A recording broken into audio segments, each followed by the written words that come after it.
New at 6:30, we're bringing you an update on the 38 Studios controversy.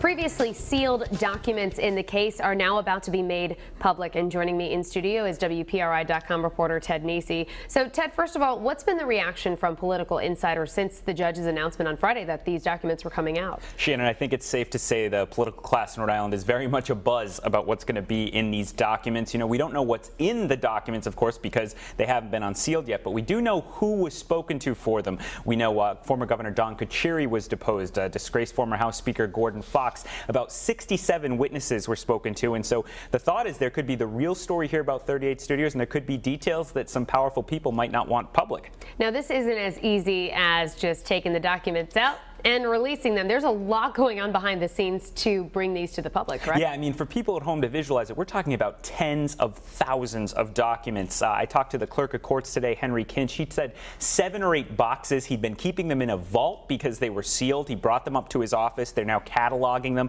Then they need to scan them because the courts only went to digital filing last year. It's actually just a very, very big logistical problem for the courts to try to figure out how to make these public. So this isn't something, even though the announcement came last Friday, it doesn't sound like these are coming out anytime soon. Do we know when they'll actually have this all done?